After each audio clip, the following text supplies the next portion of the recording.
ಅದು ಕೃಷ್ಣಾಪುರಂ ಎಂಬ ಗ್ರಾಮ. ಆ ಗ್ರಾಮದಲ್ಲಿ ಒಂದು ಬಡ ಕುಟುಂಬ ಇರ್ತಿತ್ತು. ಹಾಗೆ ಒಂದು ಧನವಂತರ ಕುಟುಂಬನೂ ಇರುತ್ತೆ. ಬಡ ಕುಟುಂಬದಲ್ಲಿ ಅರುಣ ಕೃಷ್ಣ ಎಂಬ ದಂಪತಿಗಳಿರ್ತಾರೆ. ಧನವಂತ ಕುಟುಂಬದಲ್ಲಿ ಕಿರಣ್ ಮಂಜುಳಾ ಎಂಬ ದಂಪತಿಗಳು ಅವರ ಮಗಳು ರಮ್ಯಾ ಇರ್ತಾರೆ. ಬಡ ದಂಪತಿಗಳು ಕಷ್ಟಪಟ್ಟು ಕೆಲಸ ಮಾಡಿಕೊಂಡು ಹಾಗೆ ಬಂದ ಹಣದಿಂದ ಕುಟುಂಬನ ಸಾಗಿಸ್ತಾ ಇದ್ರು. ಧನವಂತರ ಕುಟುಂಬದವ್ರಿಗೆ ತುಂಬಾ ಹಣ ಇರೋದ್ರಿಂದ ಅವರು ಯಾವ ಕೆಲಸನೂ ಮಾಡ್ತಾ ಇರಲಿಲ್ಲ. ಆ ಹಣವನ್ನ ಬೇರೆಯವ್ರಿಗೆ ಬಡ್ಡಿಗೆ ಕೊಡ್ತಾ ಇದ್ರು. ಹಾಗೆ ಅವರವರ ಜೀವನ ಸಾಗಿಸ್ತಾ ಇರ್ತಾರೆ. ಹಾಗಿದ್ದಾಗ ಒಂದಿನ ಭಾರಿ ಮಳೆ ಬರುತ್ತೆ. ಬಡ ಕುಟುಂಬದಲ್ಲಿರೋ ದಂಪತಿಗಳು ಮನೆಯಲ್ಲಿ ಸೋರ್ತಾ ಇರುತ್ತೆ. ಆಗ್ಲೇ ಹೆಂಡತಿ ಅರುಣ ಹೀಗಂತಾಳೆ, ಏನ್ರಿ, ನೀರು ಬರೋ ಕಡೆ ಏನಾದರೂ ಪಾತ್ರೆಗಳಿಡಿ, ಇಲ್ಲಾಂದ್ರೆ ನೀರು ಮನೆ ಪೂರ್ತಿ ಬಂದು ಬಿಡುತ್ತೆ. ಅರುಣ ಗಂಡ ಕೃಷ್ಣ ಸರಿ ಅಂತ ಹೇಳಿ ನೀರು ಬರೋ ಕಡೆ ಪಾತ್ರೆಗಳನ್ನಿಡ್ತಾನೆ. ಏನ್ರಿ, ಹೊಸ ಮನೆ ನಾವು ಯಾವಾಗ ಕಟ್ಕೊಳ್ತೀವೋ ಏನೋ, ನಮ್ಮ ಕಷ್ಟಗಳು ಯಾವಾಗ ತೀರುತ್ತೋ ಏನೋ ರೀ ಅಂತ ಅವರಿಬ್ರು ಮಾತನಾಡಿಕೊಳ್ತಾ ನೋವು ಪಡ್ತಾ ಇರ್ತಾರೆ. ಹೀಗಿದ್ದಾಗ ಮಳೆ ಜೋರಾಗಿ ಬರ್ತಾ ಇರುತ್ತೆ. ಆ ಮನೆ ಪೂರ್ತಿ ನೀರಿನೊಳಗೆ ಮುಳುಗಿ ಹೋಗುತ್ತೆ. ಆ ಗಂಡ ಹೆಂಡತಿರಿಬ್ರು ನೋವು ಪಡ್ಕೊಂಡು ಹೀಗನ್ಕೊಳ್ತಾರೆ, ಏನ್ರಿ, ನಾವು ಧನವಂತರ ಮನೆಯಲ್ಲಿ ಮಳೆ ಕಡಿಮೆ ಆಗೋ ತನಕ ಆಶ್ರಯ ಕೇಳೋಣ ನಡೀರಿ ಅಂತ ಅರುಣ ಅಂತಾಳೆ. ಅದಕ್ಕೆ ಗಂಡ ಸರಿ ಅಂತಾನೆ. ಇನ್ನು ಇಬ್ಬರು ಸೇರಿ ಆ ಧನವಂತರ ಮನೆಗೆ ಹೋಗ್ತಾರೆ. ಏನಪ್ಪ, ದಯವಿಟ್ಟು ನಮ್ಮನ್ನ ಮನೆ ಒಳಗಡೆ ಬರೋಕ್ ಬಿಡ್ರಪ್ಪ, ಮಳೆ ಜಾಸ್ತಿನೇ ಬರ್ತಿದೆ, ನಮ್ಮ ಮನೆ ಏನೋ ನೀರಿನೊಳಗೆ ಮುಳುಗಿ ಹೋಯ್ತಲ್ಲ. ಹೇಯ್, ಮರ್ಯಾದೆಯಾಗಿ ದೂರವಾಗಿ ಹೊರಡು, ನನಗೆ ಬಡವರು ಅಂದರೆ ತುಂಬ ಅಸಹ್ಯ, ಮರ್ಯಾದೆಯಾಗಿ ಇಲ್ಲಿಂದ ಹೊರಟೋಗಿ, ನೀವು ನಿಮ್ಮಂಥ ಅವರು ನಮ್ಮ ಹತ್ರ ಇರೋದೇ ಇಷ್ಟ ಇರಲ್ಲ, ಅಂಥದ್ದು ಹೇಗೋ ನನ್ನ ಮನೇಲಿ ಇರೋಕೆ ಬಿಡ್ತೀನಾ ಅಂತ ಅವನ್ನ ಕಳಿಸ್ಬಿಡ್ತಾನೆ. ಅವ್ರೇನೂ ಮಾಡೋಕ್ಕಾಗದೆ ಮಳೆಯಲ್ಲಿ ನೆನೆಯುತ್ತಾ ತುಂಬ ನೋವು ಪಡ್ತಾ ಇರ್ತಾರೆ. ಇಷ್ಟರಲ್ಲಿ ನೀರು ತುಂಬಾ ಬರೋದ್ರಿಂದ ಊರೆಲ್ಲ ಮುಳುಗಿ ಹೋಗ್ತಾ ಇರುತ್ತೆ. ಆಗಲೇ ಒಂದು ವ್ಯಕ್ತಿ ಹಡಗನ್ನು ಎತ್ಕೊಂಡು ಎಲ್ಲರನ್ನೂ ಆ ಹಡಗಿಗೆ ಬರೋಕ್ಕೆ ಹೇಳ್ತಾನೆ. ಎಲ್ಲ ಗಾಬರಿಯಾಗಿ ಹಡಗಿನೊಳಗೆ ಹೋಗ್ತಾರೆ.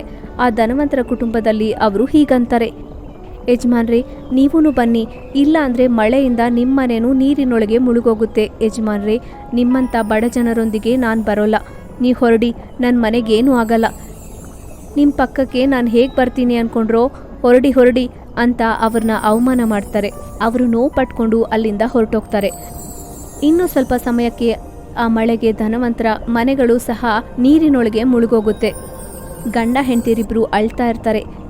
ಎಷ್ಟು ಕೆಲಸ ಮಾಡಿದ್ರಿ ರೀ, ನಿಮ್ಮ ಅಹಂಕಾರದಿಂದ ಒಂದು ಅವಕಾಶ ಬಿಟ್ಕೊಂಡ್ರಿ, ಈಗ ನಿಮ್ಮಿಂದ ನನ್ನ ಮಗು ಸತ್ತು ಹೋಗುತ್ತೆ ಅಂತ ಅವನ ಹೆಂಡತಿ ಅಳ್ತಾ ಇರ್ತಾಳೆ. ಇಷ್ಟರಲ್ಲೇ ಬಡವನು ಒಬ್ಬ ಅವನ ದೋಣಿನ ಅಲ್ಲಿಗೆ ತಗೊಂಡು ಬರ್ತಾನೆ. ಯಜಮಾನ್ರೇ, ಈಗ ದೊಡ್ಡವರು ಚಿಕ್ಕವರು ನೋಡ್ಕೊಳ್ಳೋ ಸಮಯ ಅಲ್ಲ ಯಜಮಾನ್ರೇ, ದಯವಿಟ್ಟು ನೀವು ಈ ಹಡಗಿನೊಳಗೆ ಬನ್ನಿ, ಇಲ್ದಿದ್ರೆ ಇಲ್ಲಿಂದ ಹೊರಟೋಗೋಣ ಅಂತ ಅಂತಾನೆ. ಅದಕ್ಕೆ ಅವರು ಏನು ಮಾತಾಡೋಕ್ಕಾಗದೆ ಸರಿ ಅಂತ ಹೇಳಿ ಆ ದೋಣಿಗೆ ಹತ್ತುತ್ತಾರೆ. ನನ್ನ ಕ್ಷಮಿಸಿ, ನಾನು ನಿಮ್ಮನ್ನು ತುಂಬ ಅವಮಾನ ಮಾಡಿದ್ದೀನಿ, ಆದರೆ ಈಗ ನೀವು ಮಾಡಿದ ಕೆಲಸದಿಂದ ನನ್ನ ಕುಟುಂಬ ಬದುಕ್ತಿರೋದು, ನಿಮ್ಮ ಮೇಲೂ ಮರೆಯೋಕ್ಕಾಗಲ್ಲ ಅಂತ ಧನವಂತ ಅವರೆಲ್ಲರಿಗೂ ಕೃತಜ್ಞತೆಗಳು ಹೇಳ್ಕೊಳ್ತಾನೆ. ಸ್ವಲ್ಪ ದಿನಗಳು ಕಳೆಯುತ್ತೆ. ಮಳೆ ನೀರೆಲ್ಲ ಹೋಗಿ ಎಲ್ಲ ಮಾಮೂಲಿಯಾಗೋಗುತ್ತೆ. ಇನ್ನು ಧನವಂತರು ಅದೇ ಊರಲ್ಲಿ ಎಷ್ಟೋ ಮಂದಿ ಬಡವರಿಗೆ ಪಕ್ಕ ಮನೆ ಕಟ್ಕೊಡ್ತಾರೆ. ಎಲ್ಲರನ್ನೂ ಆತನ್ನ ನೋಡಿ ಅವನಿಗೆ ಕೃತಜ್ಞತೆಗಳು ಹೇಳ್ಕೊಂಡು ಜೈ ಜೈ ಅಂತ ಇರ್ತಾರೆ. ವಿನೋದ್ ಒಂದು ಸ್ಕೂಲ್ಗೆ ಬಸ್ ಡ್ರೈವರ್ ಆಗಿ ಕೆಲಸ ಮಾಡ್ತಾ ಇರ್ತಾನೆ. ಆತನು ವಾರದಲ್ಲಿ 6 ದಿನಗಳು ಮಕ್ಕಳನ್ನ ಸ್ಕೂಲಲ್ಲಿ ಬಿಟ್ಬಿಟ್ಟು ಬಂದು ಭಾನುವಾರದಂದು ವಿಶ್ರಾಂತಿ ಪಡ್ಕೊಳ್ತಾ ಇರ್ತಾನೆ. ಹಾಗೆ ಆತನು ಅವನ ಕೆಲಸ ಮಾಡ್ಕೊಳ್ತಾ ಕಾಲ ಕಳೀತಾ ಇರ್ತಾನೆ. ಹಾಗಿದ್ದಾಗ ಒಂದಿನ ವಿನೋದ್ ಮಕ್ಕಳನ್ನ ಕರ್ಕೊಂಡು ಸ್ಕೂಲ್ಗೆ ಹೋಗ್ತಾ ಇದ್ದಾಗ ಮಾರ್ಗ ಮಧ್ಯದಲ್ಲಿ ಒಂದು ವಿದ್ಯುತ್ ವೈರ್ ಬೆಂಕಿ ಹಚ್ಕೊಂಡು ಆ ಬಸ್ ಮೇಲೆ ಬಿದ್ದು ಮೊತ್ತವಾಗಿ ಬಸ್ ಎಲ್ಲ ಬೆಂಕಿ ಬರುತ್ತೆ. ಅದು ಗಮನಿಸಿದ ವಿನೋದ್ ತಕ್ಷಣ ಬಸ್ ನಿಲ್ಲಿಸಿ ಮಕ್ಕಳನ್ನೆಲ್ಲ ಹೊರಗಡೆ ಕಳಿಸ್ತಾನೆ. ಯಾರಿಗೂ ಏನೂ ಆಗದೆ ಇರೋದಕ್ಕೆ ದೊಡ್ಡ ಅಪಾಯ ಆಗುತ್ತೆ. ಆದರೆ ವಿನೋದ್ ನಡೆಸ್ತಿರೋ ಬಸ್ ಮಾತ್ರ ಪೂರ್ತಿಯಾಗಿ ಸುಟ್ಟು ಹೋಗುತ್ತೆ. ಪಾಪ ವಿನೋದ್ ತುಂಬ ನೋಪಡ್ತಾನೆ. ಇನ್ನು ಆ ದಿನ ಕಳೆದು ಹೋಗುತ್ತೆ. ಇನ್ನು ಮರುದಿನ ಆ ಸುಟ್ಟು ಹೋಗಿರೋ ಬಸ್ ಎದುರಿಗೆ ನಿಂತು ವಿನೋದ್ ನೋವು ಪಡ್ತಾ ಇರ್ತಾನೆ. ಅಯ್ಯೋ, ನನಗೆ ಬರೋ ಆದಾಯ ಈ ಬಸ್ ಮೇಲೇನೆ ಅಲ್ವಾ, ನನ್ನ ಕುಟುಂಬ ಈ ಬಸ್ಸಿಂದ ಬರೋ ಆದಾಯದಲ್ಲೇ ನಡೀತಿರೋದು. ಈ ಬಸ್ ಸುಟ್ಟು ಹೋಗೋದ್ರಿಂದ ನನಗೆ ಈಗ ಏನು ಆಧಾರ ಇಲ್ಲದೆ ಹೋಯ್ತು ಅಂತ ವಿನೋದ್ ಎಷ್ಟೋ ನೋವು ಪಡ್ತಾ ಇರ್ತಾನೆ. ಆಗ್ಲೇ ಅವನ ಕಷ್ಟವನ್ನ ನೋಡಿದ ಸ್ನೇಹಿತ ರವಿ ಅಲ್ಲಿಗೆ ಬರ್ತಾನೆ. ವಿನೋದ್, ಯಾಕೋ ಅಷ್ಟು ನೋವು ಪಡ್ತಿದ್ಯಾ? ನೀನು ನೋವು ಪಡಬೇಡ, ನಾನಿದ್ದೀನಲ್ವೋ. ನನಗೆ ಗೊತ್ತಿರೋ ಒಂದು ಮೇಸ್ತ್ರಿ ಇದಾನೋ, ಆತನು ತುಂಬ ಅಂದರೆ ತುಂಬ ಅದ್ಭುತವಾದ ವ್ಯಕ್ತಿ. ಹೇಗಂದ್ರೆ ಒಂದು ಹೊಸ ಕಾಂಕ್ರೀಟ್ನ ಕಂಡುಹಿಡಿದು ಆತನು ಅದು ಹೇಗಿರುತ್ತೆ ಅಂದರೆ ಎಷ್ಟು ಗಟ್ಟಿಯಾಗಿ ಗುದ್ದಿದ್ರೂ ಸರಿ, ಯಾವ ಥರ ಆಪತ್ತಾದರೂ ಸರಿ, ಆ ಕಾಂಕ್ರೀಟಲ್ಲಿ ಮಾಡಿದ ಯಾವ ವಸ್ತುನೂ ಬಿಟ್ಕೊಳ್ಳಲ್ವೋ. ಹಾಗೆ ಮನೆಯಲ್ಲಿ ಯಾವುದಾದ್ರೂ ಆಪತ್ತಾಗಿ ಬೆಂಕಿ ಅಂಟ್ಕೊಂಡ್ರೂ ಸರಿ, ಅದು ತಕ್ಷಣ ತಣ್ಣಗಾಗುತ್ತೆ. ಹಾಗೆ ಅವನು ಸ್ವಂತವಾಗಿ ಕಂಡುಹಿಡ್ದಿದ್ದಾನೋ ವಿನೋದ್. ಆತನು ನಿನಗೆ ಸಹಾಯ ಮಾಡ್ತಾನೆ. ನಾವು ಹೋಗಿ ಆತನ ಕೇಳನ್ವೋ, ಮತ್ತೆ ಇನ್ಯಾಕೋ ಆಲಸ್ಯ? ಆತನ ಒಂದು ಬಾರಿ ಕರ್ಕೊಂಡು ಬರೋದು. ಆತನು ಸರಿ ಅಂತ ಹೇಳಿ ಅಲ್ಲಿಂದ ಹೊರಟೋಗ್ತಾನೆ. ಸ್ವಲ್ಪ ಸಮಯದ ನಂತರ ರವಿ ಆ ಮೇಸ್ತ್ರಿನ ಕರ್ಕೊಂಡು ವಿನೋದ್ ಹತ್ರಕ್ಕೆ ಬರ್ತಾನೆ. ಆತನ ಸುಟ್ಟು ಹೋಗಿದ್ದ ಬಸ್ನ ನೋಡ್ತಾನೆ.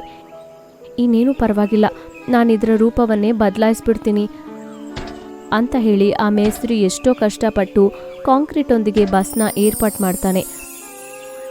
ಇನ್ನು ಸಾಯಂಕಾಲ ಸಮಯಕ್ಕೆ ಆ ಬಸ್ ಪೂರ್ತಿಯಾಗೋಗುತ್ತೆ. ಆ ಹೊಸ ಬಸ್ನ ನೋಡಿದ ರವಿ, ವಿನೋದ್ ಇಬ್ರು ಎಷ್ಟೋ ಆಶ್ಚರ್ಯ ಪಡ್ತಿರ್ತಾರೆ. ನೋಡ್ರಿ, ಇದು ಎಂಥ ಅಗ್ನಿ ಆಪತ್ಕಾರದಿಂದಲೂ ತಪ್ಪಿಸ್ಕೊಳ್ಳುತ್ತೆ.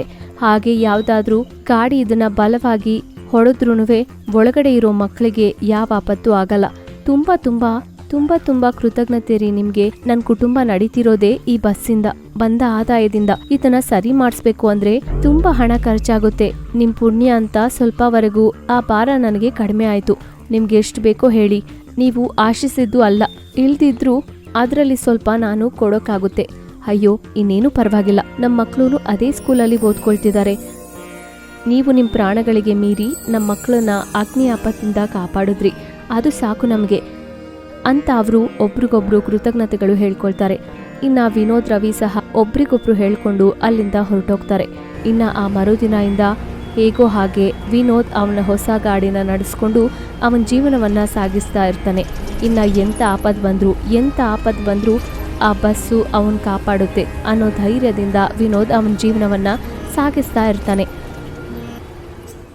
ಹೀಗೆ ಆ ಮೇಸ್ತ್ರಿ ಕೊಟ್ಟ ಐಡಿಯಾವೊಂದಿಗೆ ಆಪತ್ತಲ್ಲಿ ಸಿಕ್ಕಾಕೊಂಡ ವಿನೋದ್ ಬಸ್ಸು ಮತ್ತೆ ಮಾಮೂಲಿ ಆಗಿರೋದ್ರಿಂದ ಅವನ ಜೀವನವನ್ನು ಹಾಗೆ ಸಾಗಿಸೋದಕ್ಕೆ ಉಪಯೋಗ ಆಗುತ್ತೆ.